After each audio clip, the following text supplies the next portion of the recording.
माननीय मीडिया के साथियों बंधुओं, जब सदस्य संख्या पूरी नहीं होते हुए भी एक तीसरा प्रत्याशी सत्तारूढ़ दल भारतीय जनता पार्टी ने उतारा, वहीं से शुरुआत हो गई और हमें ये समझ में आने लगा कि ये किस तरह से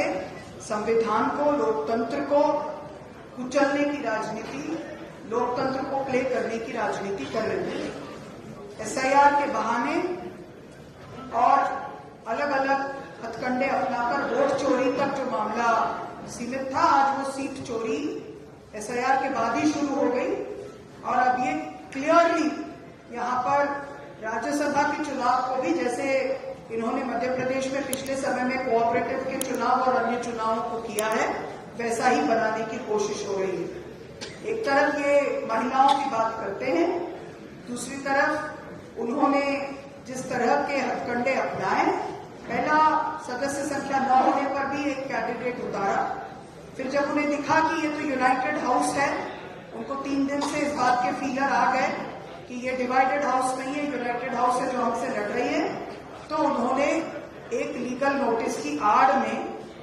जो कि अभी जिसका कॉग्निसेंस भी नहीं हुआ था, जो संज्ञान में भी नहीं आया गया था, उसके आधार पर इलेक्शन पिटीशन को चुनौती दी। हमारे दोनों वकील साथियों ने सारे आर्ग्यूमेंट्स उनके सामने रखे और जैसा उन्होंने कहा, उन आर्ग्यूमेंट्स को पूरी तरह से हियरिंग तक नहीं दी गई, उसका उल्लेख भी नहीं हुआ और एक फैसला आया। इसके बाद ये बहुत स्पष्ट है कि उनकी नीति क्या है, उनकी नीयत क्या है और ये हम सबके लिए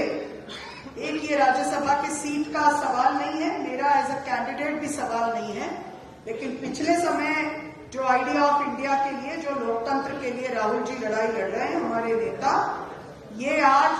गंभीर परिस्थितियां हमारे देश के सामने हैं। सवाल ये है कि लोकतंत्र जीतेगा या नहीं, भारत का जो फेडरल स्ट्रक्चर है वो रहेगा या नहीं, और क्या यहाँ पर इस तरह से वन पार्टी सिस्टम और तानाशाही लाने की जो एक कोशिश है, ये कोशिश ध्वस्त होगी या नहीं, और पूरी पार्टी इकट्ठा होकर इन फोर्सेस के खिलाफ लड़ेगी। हम इसको चैलेंज करेंगे, जो भी फोरम लोकतंत्र के दायरे में है हम उसका उपयोग करेंगे। नित्तंडी